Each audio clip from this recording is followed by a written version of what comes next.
नमस्कार। आप भी सोच रहे होंगे कि मैम ने ये गाना क्यों लगाया। चिट्ठी आई है, बड़े दिनों बाद चिट्ठी आई है, क्योंकि आज का हमारा विषय है पार्ट 5 चिट्ठियों की अनूठी दुनिया। तो चिट्ठी जिसे हम पुराने समय से ही इस्तेमाल कर रहे हैं। मैं अगर आपको दिखाऊं, मैंने स्टार्टिंग में भी लगाई है चिट्ठी। ये हमारा होता था पोस्ट कार्ड, जिसमें हम अपने मैसेज, अपनी जो भी लिखना होता था, न्यूज़, अपने भाई को, अपने बहन को, अपनी बुआ को, मासी को, जो भी हमने मैसेज लिखना होता था, इस छोटे से देख रहे होंगे आप कार्ड, इस पर लिख कर भेजते थे। और परिवार के सभी सदस्य होड़ होती थी कि मैं भी अपना मैसेज लिखूं। स्टार्ट करने से लेकर एंड तक अगर परिवार में 7 सदस्य हैं तो सातों के साथ इस छोटे से कार्ड पर, यहाँ और इस साइड पर, बैक साइड पर, यहाँ से शुरू करते थे और सारे के सारे लिखते थे, अपना मैसेज भेजते थे। और यहाँ पर आप देखें तो यहाँ पर हम एड्रेस लिखते थे जिसको हम भेज रहे हैं। ठीक है, इस छोटे से में ही हमारा बहुत अधिक प्यार जुड़ा हुआ था आपस में। अगर मैं एक और दिखाना चाहूँ तो मैं ये दिखा सकती हूँ। इसे हम कहते थे नीला लिफाफा, कहा जाता था, ब्लू कलर का। इसके अंदर इसके पैसे ज़्यादा लगते थे तो लिखने में कई बार नहीं मिलता था, तो ये इसके अंदर पूरे मैसेज लिखे जाते थे। तो परिवार में होड़, जो मैं कह रही हूँ, और प्यार को हमारे दर्शाता था, होड़ लगी रहती थी कि हम भी पत्र लिखें और अपने परिवार के सदस्यों को संदेश भेजें। ठीक है, तो आज हम इसी संदेश को कैसे भेजे जाते थे, इस चिट्ठी की हमारी अनोखी, ठीक है, क्या दुनिया थी, उसको बताने जा रहे हैं। और इस चिट्ठियों से हमें रूबरू करवाने वाले हमारे लेखक हैं अरविंद कुमार सिंह। अरविंद कुमार सिंह का जन्म हुआ है 11 जुलाई 1962 में उत्तर प्रदेश में। तो इन्होंने क्या योगदान दिए हैं, चिट्ठियों के बारे में हमें क्या बताया है कि चिट्ठियाँ के हमारे जीवन में क्या महत्व है, उसे हम इस पाठ के माध्यम से जानने की कोशिश करेंगे। तो चिट्ठियों की अनूठी दुनिया, अनूठी होती अनोखी दुनिया। चिट्ठियों की कैसी अनोखी दुनिया है वो जानते हैं। ठीक है, लेकिन इससे पहले मैं आपको ये बताना चाहती हूँ कि 10 अक्टूबर को हमारा राष्ट्रीय डाक दिवस होता है। 10 अक्टूबर को हमारा राष्ट्रीय डाक दिवस होता है और पहला डाकघर हमारा 1688 में मुंबई में खोला गया था। लेकिन आज हम देखें तो हमारे इस डाकघर की कंडीशन भी बहुत अधिक ठीक नहीं रह गई। अब इसमें हम आधार कार्ड और काम करने लग गए हैं, लेकिन चिट्ठियाँ लुप्त होती जा रही हैं। तो हम आज उसी चिट्ठियों को जो लुप्त हो रही हैं, कम हो रही है, जिनकी वैल्यू, उसको आज हम पढ़ने की कोशिश करेंगे। पत्रों की दुनिया भी अजीबोगरीब है। अजीबोगरीब मतलब अनोखी। कहते हैं कि पत्रों की यानी कि चिट्ठियों की दुनिया अनोखी है और इसकी उपयोगिता होती है, वैल्यू, महत्व हमेशा से बनी रही है। पत्र जो काम कर सकते हैं वह संचार के आधुनिक साधन नहीं कर सकते। संचार क्या होते हैं, संदेश को भेजने के जो साधन होते हैं, जो आज के हैं ना, वो क्या नहीं कर सकते, यानी कि फोन वगैरह नहीं कर सकते, जो हमारे पत्र करते थे, जिसको सुनकर पढ़कर हमें खुशी मिलती थी। क्योंकि पता है आपको, पुराने यानी कि पिछली शताब्दी ले, अब हम चल रहे हैं 21वीं शताब्दी में। अगर हम 20वीं शताब्दी लेते हैं, जब डाकिया आता था तो उस समय ना डाकिए को देखकर ही सभी के सभी लोग डाकिए की तरफ दौड़ने लगते थे। अगर राखी का त्योहार आ रहा है तो भाई क्या करते थे, बहन की राखी का इंतजार कर रहे थे कि मेरी बहन की राखी आ गई होगी, शादी हो गई है, उसकी राखी आई होगी। ठीक है, और पत्र पढ़ने की होड़ लगी रहती थी, खींचातानी होती थी कि मुझे पढ़ने दो। और साथ में अगर जिनके परिवार पढ़े लिखे नहीं थे, वो डाकिए से पढ़वाते थे। इतना अधिक भाईचारा था कि डाकिया उनके मैसेज को आगे किसी को नहीं बताता ना। तो वही कह रहे हैं कि ये संचार के आधुनिक साधन नहीं कर सकते जो पत्र कर सकते थे। पत्र जैसा संतोष फोन या SMS का संदेश कहाँ दे सकता है। तो लेखक कह रहे हैं कि पत्र जितना संतोष देता था, जितना हमें धैर्य मिलता था, खुशी मिलती थी, उतना फोन या SMS से नहीं मिलती। क्योंकि आज देखेंगे आप, फोन कितनी भी 5 मिनट के बाद 10 मिनट का दिल उदास हो कर ले, लेकिन जैसे पत्र की थी खुशी थी, वो हमें फोन या SMS से नहीं मिलती। पत्र एक नया सिलसिला शुरू कर देते हैं, पत्र एक नया चलन शुरू कर देते हैं, और राजनीति, साहित्य तथा कला के क्षेत्रों में तमाम विवाद, ठीक है, और नई घटनाओं के जड़ भी पत्र ही होते हैं। क्या कहते हैं कि एक नया सिलसिला, एक नया क्रम या एक नया चलन शुरू कर देते हैं। राजनीति हो, चाहे साहित्य का क्षेत्र हो, चाहे कला के क्षेत्र हो, कई बार ये झगड़े का कारण भी बन जाते हैं, घटनाओं का कारण भी बन जाते हैं। दुनिया का तमाम साहित्य पत्रों पर केंद्रित है। कहते हैं कि जितना भी दुनिया का तमाम का मतलब होता है सारा, जितना भी दुनिया का सारा साहित्य है वो पत्रों पर ही निर्भर है। ठीक है ना। हमारा जो हमें अपनी पाश्चात्य संस्कृति या साहित्य से रूबरू करवाते हैं, क्या करवाते हैं पत्रों के माध्यम से भी हमें पता चलता है। जैसे निराला ने पत्र लिखे, ठीक है, हरिवंश राय के बच्चन के पत्र, तो ये हमें अपने साहित्य से रूबरू करवाते हैं। मानव सभ्यता के विकास में इन पत्रों ने अनूठी माने अनोखी भूमिका निभाई है। पत्रों का भाव सब जगह एक सा है, यानी कि सबको फीलिंग। कई बार हमारे घर क्या होता है, किसी की डेथ हो जाए तो शोक समाचार आते थे तो सभी दुखी हो जाते थे। अगर खुशी का आ गया समाचार, किसी के भाई के घर में या बहन मौसी के घर में कोई बच्चा या किसी एंगेजमेंट हुई तो खुशी होती थी। भले ही इसका नाम अलग अलग हो, चाहे नाम अलग अलग है, लेकिन सभी के भाव एक जैसे ही हैं। पत्रों को उर्दू में खत कहा जाता है, जहाँ संस्कृत में पत्र कहा जाता है, कन्नड़ में कागज, तेलुगु में उत्तरम और जाबू और लेख कहा जाता है, वहीं तमिल में कड़ित कहा जाता है। पत्र यादों को सहेज कर रखते हैं। पत्र क्या करते हैं, जो हमारी यादें हैं उनको संभाल कर रखा जाता है। आज मैं अपने आप को लूँ तो मैंने भी 1-2 पत्र अपने जो भाई के थे, जो मेरा भाई जो दूर सर्विस करता था उसके जो पत्र आते थे, आज भी हमने कहीं मेरे मायके में संभाल कर रखे गए हैं। इसी किसी को कोई संदेह नहीं है। और अगर हम लेना चाहें तो आपको पता होगा जवाहरलाल नेहरू ने इंदिरा गांधी को पत्र लिखे थे, वो भी संभाल कर रखे गए हैं। हर एक को अपनी पत्र लेखन कला है, हर एक की पत्र लेखन कला है और हर एक के पत्रों का अपना दायरा, ठीक है। हर एक लिखते हैं, आप पत्र लिखते हैं, अगर आज कहीं नहीं लिखते, कोई भी पत्र लिखने बैठे तो सबका वे अलग अलग होगा। तो ठीक है, वो कहते हैं हर एक पत्रों का अपना दायरा, मीन्स होता है लिमिटेशन। दुनिया भर में रोज करोड़ों पत्र एक दूसरे को तलाशते तमाम। आप ये कहेंगे कि दुनिया भर में रोज करोड़ों पत्र एक दूसरे को कैसे तलाशते हैं। अब एक पत्र दिल्ली का आया तो सारे दिल्ली के पत्रों को इकट्ठा किया जाएगा और फिर उसे आगे भेजा जाएगा। तो यानी कि पत्र जो होते हैं वो करोड़ों पत्र पहले क्या होता था, एक दूसरे को तलाशते थे और आगे भेजे जाते। भारत में ही रोज 4.5 करोड़ चिट्ठियां डाक में डाली जाती हैं, जो साबित करते हैं कि पत्र कितनी अहमियत, मतलब होता है वैल्यू, यानी कि महत्व रखते हैं हमारे लिए। ठीक है, भारत में कितनी चिट्ठियां डाली जाती थी? 4.5 करोड़ चिट्ठियां। पंडित जवाहरलाल नेहरू ने सन 1953 में यानी 1953 में सही कहा था कि हजारों सालों तक संचार का साधन केवल हरकारे या फिर तेज घोड़े रहे हैं। पंडित जवाहरलाल नेहरू ने क्या कहा था कि 1953 में कहा था कि हजारों साल तक संचार का साधन यानी कि मैसेज भेजने का साधन केवल हरकारे रहे हैं या फिर तेज घोड़े। हरकारे क्या होते हैं? रनर्स, जो क्या करते थे पहले समय में हमारे पास, अगर हम ले स्टार्टिंग में, तो हमारे पास तार यानी कि चिट्ठी भेजने का कोई साधन नहीं था। तो क्या करते थे, चिट्ठी देकर एक व्यक्ति दौड़ता उस स्थान पर जहाँ पर देनी होती थी चिट्ठी वहां जाता, तो उसे हरकारे कहा जाता था। लेकिन धीरे धीरे घोड़ों का इस्तेमाल किया जाने लगा मैसेज को या पत्र को ले जाकर एक दूसरे से, जो दूसरी जगह से, एक जगह से दूसरी जगह। इसके बाद पहिए आए। इसके बाद क्या गया, पहिए का आविष्कार किया गया। तो रथ के माध्यम से, ठीक है, सवार अपना कोई भी पत्र लेकर जाता था और दूसरी जगह पर पहुंचाता था। पर रेलवे और तार से भारी बदलाव आया। लेकिन फिर जैसे जैसे समय परिवर्तन हुआ तो रेलवे का विकास हुआ, रेल लाइन बिछाई गई, तो रेलवे के माध्यम से और तार के माध्यम से बड़ा परिवर्तन, बदलाव होता है, परिवर्तन किया गया। तारों ने रेलों से भी तेज गति से संवाद पहुंचाने का सिलसिला किया।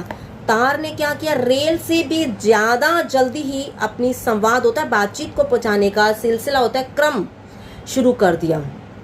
ठीक है, तो तार में क्या होता है कि जितने लिमिटेड शब्दों के हिसाब से दिया जाता है, शब्द जितने कम होंगे उतने ही पैसे कम लगेंगे। जैसे आप कहेंगे हैप्पी न्यू ईयर, तो 3 शब्दों के हिसाब से कुछ पैसे लिए जाते हैं। ठीक है, इंग्लिश में ज़्यादा भेजना उनको लीनियंसी लगती थी लोगों को, तो तार के माध्यम से वो अपना कम शब्दों में अपने भावों को व्यक्त करके भेजते थे। फिर कहता है कि अब टेलीफोन, वायरलेस और आगे रेडार, दुनिया बदल रहा है। अब टेलीफोन के माध्यम से और वायरलेस, जो आप मोबाइल कहेंगे जो बिना तार के होते हैं, उनके माध्यम से और रेडार के माध्यम से अब दुनिया में बदलाव आता जा रहा है।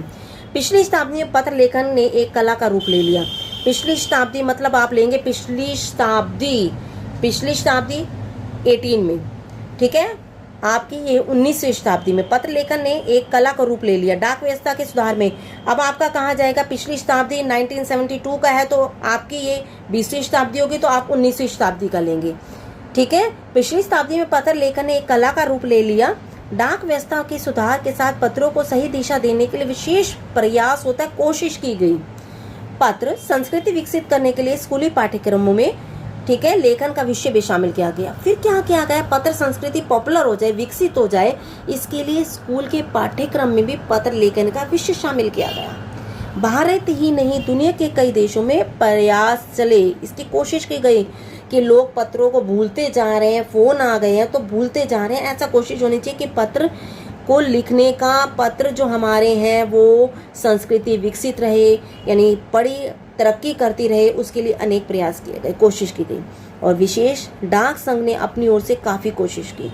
विश्व डाक संघ की ओर से 16 वर्ष से कम आयु वर्ग के बच्चों के लिए पत्र लेखन प्रतियोगिताएं आयोजित की गई। प्रतियोगिताएं क्या होती हैं आपको, कंपटीशन, ठीक है, उन्होंने प्रतियोगिता आयोजित की। और ये कब की गई, इसका सिलसिला 1972 से शुरू किया। यही सही है कि खास तौर पर बड़े शहरों में और महानगरों में संचार साधनों के तेज विकास तथा अन्य कारणों से पत्रों की आवाजाही प्रभावित हुई है। अब क्या कहना चाहते हैं यहाँ पर कि क्या हो गया है, बड़े बड़े जो शहर है, बड़े बड़े जो नगर हैं, उनमें संचार के साधनों का तेजी से विकास हुआ है। संचार के साधन मतलब अब क्या आ गए हैं, फोन आ गए हैं, इनका विकास तेजी से हुआ है, जिसके कारण जो हमारी पत्रों का आवाजाही थी, आने जाने का क्रम था, वो प्रभावित हो गए हैं। पर देहाती दुनिया आज भी चिट्ठियों से ही चल रही है। फैक्स, ईमेल, टेलीफोन, मोबाइल, ये चिट्ठियाँ का तेजी से रोका है। इन्होंने फैक्स हो, ईमेल हो, टेलीफोन हो, इन्हें चिट्ठियों को रोक दिया है। अब आप कह रहे हैं कि यहाँ कहाँ गया, देहाती दुनिया भी चल तो रही है, लेकिन इसमें देहात में भी आज देखें तो फ़ोन आ गए हैं, इसका वहाँ पर भी जो परंपरा थी वो ख़त्म होती जा रही है। पर व्यापारिक डाक की संख्या लगातार बढ़ रही है। अब व्यापार है, व्यापार में आपने भी देखा होगा, मैसेज तो भेज देते, फ़ोन कर देते कि हमें इतना चाहिए, लेकिन आपका जो उनकी कितने का आया वो सारा पत्र के माध्यम से भेजा जाता है, या फैक्स के माध्यम से, पत्र के माध्यम से भेजा जाता है कि आपकी इतनी सामान मंगवाया, आपने इतनी किताबें मंगवाई हैं, उसका इतने रुपए की हूँ, किताब इतने की, ये किताब इतने की है, ये किताब इतने की, उसमें पत्र के माध्यम से भेजा जाता है। जहाँ तक पत्रों का सवाल, अगर आप बारीकी से उस की तह में जाएं तो आपको ऐसा कोई नहीं मिलेगा जिसने कभी किसी को पत्र ना लिखा हो। तो क्या कहना चाहते हैं कि अगर आप देखने की कोशिश करें, बारीकी से जानने की कोशिश करें, तो आपको इस संसार में कोई ऐसा व्यक्ति नहीं होगा जिसने कभी पत्र ना लिखो। आज की जनरेशन को छोड़कर जो पीछे की जनरेशन है, सबने पत्र लिखे हैं, लेकिन अभी भी आप पत्र लिखते हैं, चाहे कोई पत्र हो। आपने देखा होगा, हम समाचार पत्र होते हैं, एडिटर ने, न्यू जनरेशन भी लिख रही है, तो ये पत्र है। पत्रों का बेसब्री से जिसने इंतजार ना किया हो, ऐसा कोई व्यक्ति नहीं होगा जिसने पत्रों का बेसब्री से, बेचैनी से इंतजार ना किया हो। हमारे सैनिक तो पत्रों का जिस उत्सुकता से इंतजार करते हैं उसका कोई मिसाल ही नहीं है। हमारे सैनिक पत्रों का इंतजार बहुत अधिक उत्सुकता से करते हैं, ठीक है, कि हमारे किसी न किसी फैमिली का मेंबर का पत्र आएगा। एक दौर था जब लोग पत्रों का महीना इंतजार करते थे, और अब वह बात नहीं। परिवहन साधनों के विकास ने दूरी बहुत घटा दी है, ठीक है, परिवहन साधनों के विकास ने क्या किया है, दूरी बहुत घटा दी है। परिवहन के साधन इतने अधिक हो गए हैं, अगर आपने मिलने जाना हो, जहाँ पैदल 4-5 दिन लग जाते थे, अगर आप देखें कि अब आप घंटों में ही वहाँ प्लेन ले लीजिए, एरोप्लेन से आप वहाँ 2 घंटे में पहुँच सकते हैं, तो आपकी दूरी घट गई है। पहले लोगों के लिए संचार का इकलौता साधन चिट्ठी थी, और आज भी साधन विकसित हो चुके हैं। आज और भी साधन, सिर्फ पहला साधन था संचार का, अपनी बात को किसी तक पहुंचाने का, चिट्ठी, लेकिन आज बहुत से साधन हैं। आज देश में ऐसे लोगों की कमी नहीं है जो अपने पुरखों की चिट्ठियों को सहेजकर और संजोकर विरासत के रूप में रखते हैं। हम देखें तो ऐसे जो अपने पुरखों, मतलब होता है पूर्वजों की चिट्ठियों को संभाल कर रखते हैं, सहेज कर, यानी कि सहेज और संजोकर माने संभाल कर रखते हैं, विरासत, पैतृक संपत्ति के रूप में। विरासत होता है पैतृक संपत्ति के रूप में। हम देखें तो लेखक, पत्रकार, उद्यमी, कवि हो, चाहे प्रशासक हो, ठीक है, सन्यासी हो या किसान, इनकी पत्र रचनाएं अपने आप में अनुसंधान होता है, खोज का विषय है। यदि हम देखना चाहें तो पुराने लोगों की, पत्रकारों की, या जो बिजनेस करते थे, या कवि की थे, ठीक है, या प्रशासक थे, जो राजनेता थे, उन सन्यासी, किसी के भी खोज का विषय बन चुके हैं। अगर आज जैसे संचार साधन होते तो पंडित नेहरू अपनी पुत्री इंदिरा गांधी को फोन करते, ठीक है, पर तब पिता के पत्र पुत्री के नाम नहीं लिखे जाते, तो जो देश के करोड़ों लोगों को प्रेरणा देते हैं। अगर उस समय में संचार का साधन यानी मोबाइल होते, तो जो नेहरू जी ने अपनी बेटी को पत्र लिखे थे, वो आज आपको जो प्रेरणा देते हैं कि बेटी को ऐसे करना चाहिए, वैसे करना चाहिए, वो प्रेरणा नहीं मिल पाती। पत्रों को तो आप संजो कर, सहेज कर रख सकते हैं, संभाल कर, पर SMS संदेशों को नहीं, आप जल्दी भूल जाते हैं। कैसे भूल जाते हैं? क्योंकि आपका फ़ोन क्या होगा, हैंग हो जाएगा, आप कहेंगे इस मैसेज को डिलीट कर दिया जाए, लेकिन पत्रों को आप संभाल कर रखेंगे। यही बात तमाम महान हस्तियों की तो सबसे बड़ी यादगार या धरोहर उनके द्वारा लिखे गए पत्र हैं। भारत में इस श्रेणी में राष्ट्रपिता महात्मा गांधी को सबसे आगे रखा जा सकता है। क्यों रखा जा सकता है? क्योंकि दुनिया के तमाम संग्रहालय क्या होते हैं? जहां वस्तुओं को संग्रह करके रखा जाता है, ठीक है, वस्तुओं को इकट्ठा करके, पुरानी वस्तुओं को इकट्ठा करके रखा जाता है, उसे संग्रहालय कहा जाता है। वहां पर पत्रों का एक अनोखा संकलन है। अब क्या मतलब हो गया? पत्रों को इकट्ठा करके रखा गया है, पुराने नेताओं की, ठीक है, लोगों के, पुराने लोगों के पत्रों को। तमाम पत्र देश काल और समाज के जाने समझने का असली पैमाना है। वो क्या कहना चाहते हैं कि अगर आप किसी भी देश का, काल का, उस समय का या समाज की क्या संस्कृति, क्या सभ्यता थी, उसको जानने का प्रयास करें तो आप पत्रों के माध्यम से जान सकते हैं। बाद में आज़ादी के पहले महासंग्राम के दिनों में जो कुछ अंग्रेजी अफसरों ने अपने परिवारजनों को पत्रों में लिखा, वे आगे चलकर बहुत महत्व की पुस्तक बन गई। इन पत्रों ने साबित किया कि यह संग्राम कितनी जमीनी मजबूती लिए हुए थे, यानी कि उन्होंने अपने पत्र परिवार को लिखे थे और कैसे वो योगदान दे रहे थे, वो सारा हमें पता चलता है कि किस तरह वो संग्राम में भी कितनी जमीनी अपनी जगह से जुड़े हुए थे।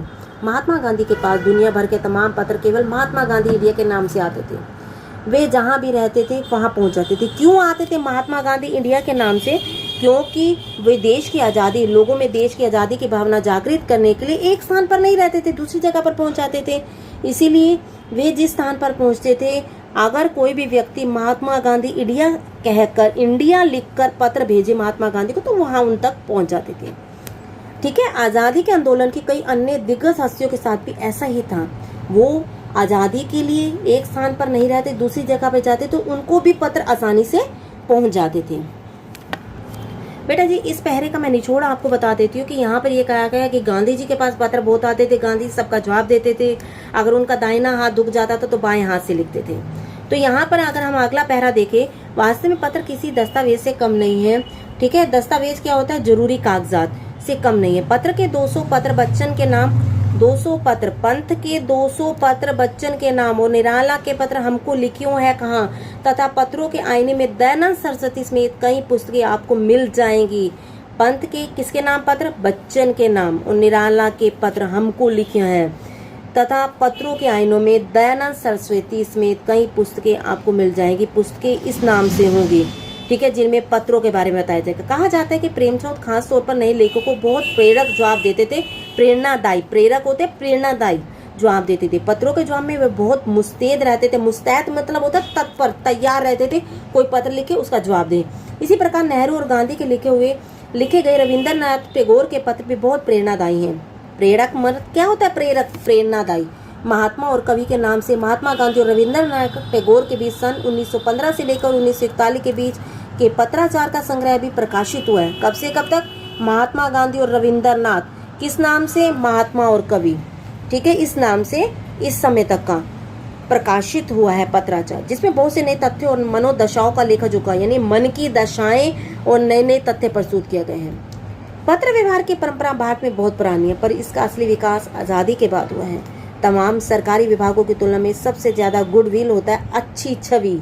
सबसे ज्यादा अच्छी छवि मानी जाती है, जितने भी सरकारी विभाग है सबसे अच्छी छवि मानी जाती है डाक विभाग की। इसकी खास वजह यह है कि यह लोगों को जोड़ने का काम करता है। घर घर तक इसकी पहुंच है पत्र की। संचार के तमाम उन्नत साधनों के बाद भी चिट्ठी पत्री की हैसियत बरकरार है। चाहे आज कितने भी संचार के साधन है, लेकिन चिट्ठी और पत्र मिल जाए, उसकी हैसियत होता है वैल्यू, ठीक है, महत्व उसकी आज भी बरकरार है, कायम है। बरकरार का अर्थ होगा कायम। शहरी इलाकों में आलीशान हवेलियां हों या फिर भी झोपड़पट्टियों में रह रहे लोग, दुर्गम जंगलों से घिरे गांव हो या फिर बर्फबारी के बीच जी रहे पहाड़ों के लोग, समुद्र तट पर रह रहे मछुआरे हो या फिर रेगिस्तान की ढाणियाँ। ढाणियाँ मीन्स क्या होता है? ढाणियाँ होती है कच्चे रास्ते पर जो किनारे पे बनाई जाती है। रेगिस्तान के कच्चे रास्ते, रेगिस्तान है, रास्तों में जो बनाई जाएंगी वो ढाणियाँ कहलाती हैं। आज भी खतों के ही सबसे अधिक बेसब्री से, बेचैनी से इंतजार करते हैं। बेसब्री का इंतजार मतलब होता है बेचैनी से। आपने देखा होगा कि मैं आपको बताना चाहती हूँ कि पहले क्या करते थे, घरों के आगे भी एक डाक पेटी लगा दी जाती थी, जिसमें ना जो कोई भी चिट्ठिया है वहां पर डाकिया डालकर चला जाता था। तो ये कोई भी जंगल में रहे या झोपड़पट्टी के आगे भी वो बना लेते थे। बड़े खुश होते थे कि हमारी चिट्ठी आई। और रोज उसको खोलकर देखते थे, डब्बे को, बॉक्स को खोलकर। लेटर बॉक्स लिखा जाता था, ठीक है, उसके यहाँ खोल कर देखा जाता था, हमारी कोई चिट्ठी आई, कहीं के भी रहने वाले लोग हों वो सभी खोलकर सुबह सुबह देखते थे कि हमारी कोई चिट्ठी तो नहीं आ गई। एक दो नहीं, करोड़ों लोग खतों और अन्य सेवाओं के लिए रोज भारतीय डाकघरों के दरवाजे तक पहुंचते हैं और इसका बहुआयामी भूमिका नजर आती है, यानी कि बहुआयामी माने अत्यधिक भूमिका नजर आ रही है। दूर देहात में लाखों गरीब घरों में चूल्हे मनी ऑर्डर अर्थव्यवस्था से ही जलते हैं।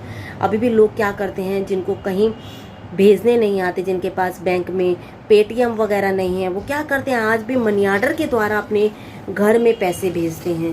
तो ये कहाँ से चल रहा है, ये डाक विभाग के द्वारा ही मनी ऑर्डर पहुँचाए जाते हैं। गाँवों हो या गरीब बस्तियों में चिट्ठी या मनी ऑर्डर लेकर पहुँचने वाला डाकिया देवदूत कहा जाता है, देवता का दूत, क्योंकि वही पैसे लेकर आता है, मनी ऑर्डर लाने वाला है। अगर वो मनी ऑर्डर लाएगा तो उनके घर का चूल्हा चौका जलेगा। तो ये अरविंद कुमार सिंह ने जो हमें आज चिट्ठियों के बारे में बताया है कि चिट्ठियाँ ही हमारे क्या करती हैं, हमें एक संतोष प्रदान करती हैं, खुशी प्रदान करती है, लेकिन SMS ऐसा नहीं कर पाते, क्योंकि पत्रों को हम सहेज कर रख सकते हैं, लेकिन SMS को फ़ोन हैंग होने के कारण हम कुछ समय पश्चात डिलीट कर देते हैं। तो पत्रों के महत्व को जानिए और पत्रों से जुड़े रहिए। धन्यवाद। Subscribe now and press the bell icon. Never miss an update.